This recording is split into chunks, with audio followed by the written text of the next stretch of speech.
Hey guys, welcome back to my channel. If it's your first time here, my name is Kat and I am a professional genealogist and a traditional healer. And on this channel, we have been tracing the Eitelgeorge family. I found a bag of pictures and I have them here.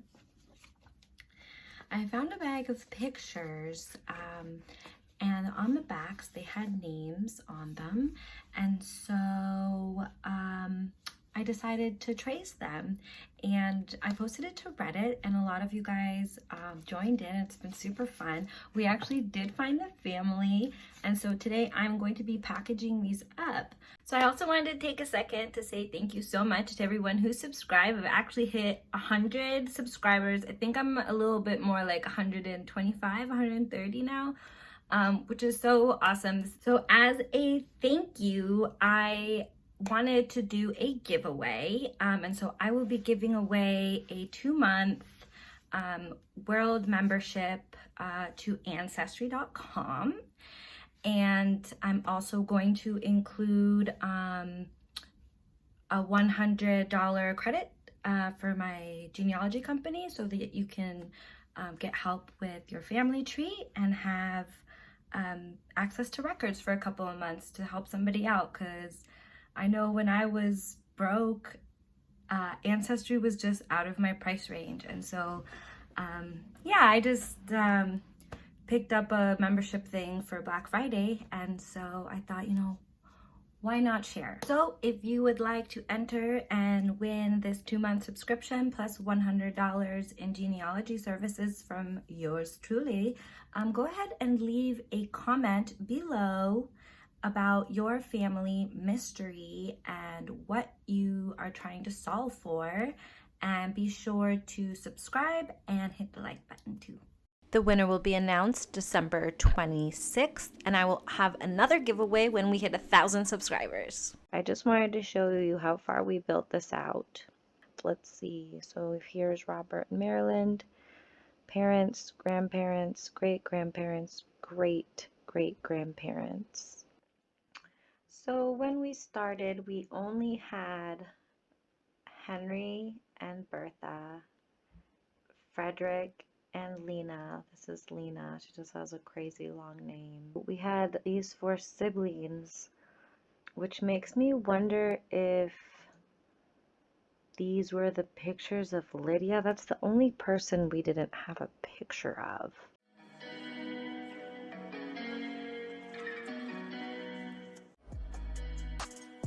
I wanted to show you guys how I use this dirt eraser to clean some of the scuff off of the photos. As you can see, some of them are pretty dirty under there, and this one, they're pretty clean to be honest, but this one's a little grody.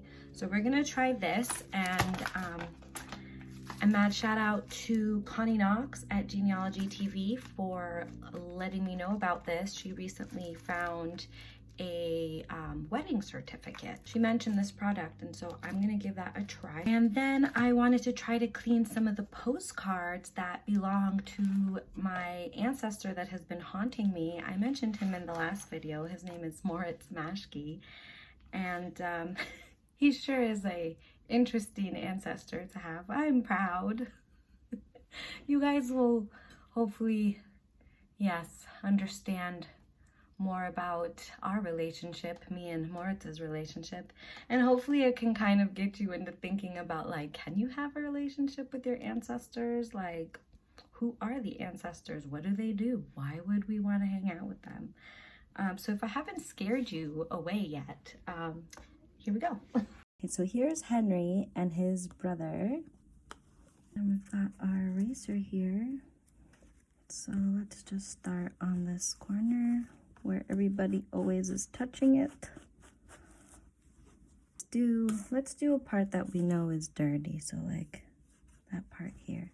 Now this might actually be some kind of like water stain, to be honest. Yeah, that is actually in the paper itself.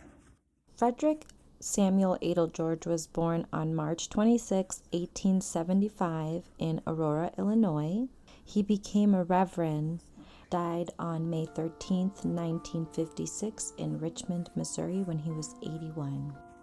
His sister Lena was born January 1873 in Aurora, Illinois, and she passed away December 1959 in Montana. Her brother Henry and Bertha are shown in this wedding picture.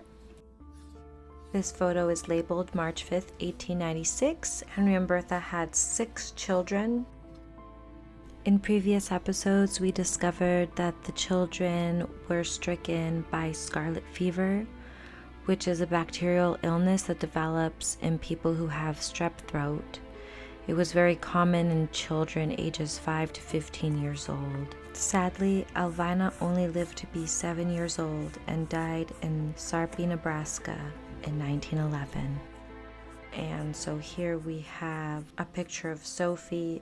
Sophie is one of the siblings that survived to adulthood. She was born in 1913 and she died in 1973 at age 63 in Omaha, Nebraska. She was married and had 2 children.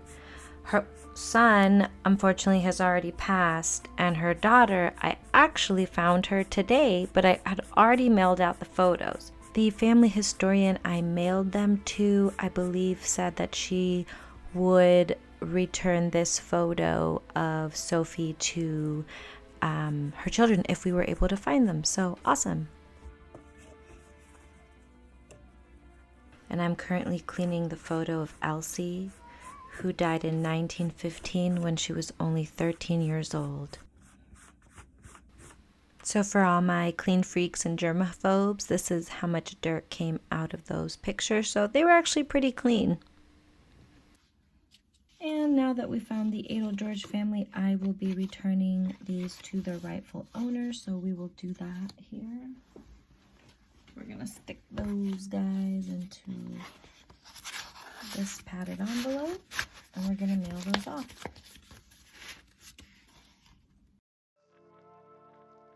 In my previous videos, I have mentioned being haunted by one of my ancestors named Moritz Maschke. I decided to look for my ancestors on eBay, and turns out that Moritz Maschke makes postcards, and he happened to make the very first postcard I ever found of my great-grandmother's hometown called Gross Lichtenstau, which was in West Prussia, which is now Poland, and it's now called Lisnowo. Who would have guessed that my other ancestor actually had made the postcard from her hometown? I actually want to dedicate a whole video to Moritz Maschke and his postcards. So please make sure you're subscribed and hit the notification bell. Please remember about the giveaway. In order to enter, you do have to comment below something about what type of family mystery you're trying to solve. Thank you guys so much for watching. We'll see you next time.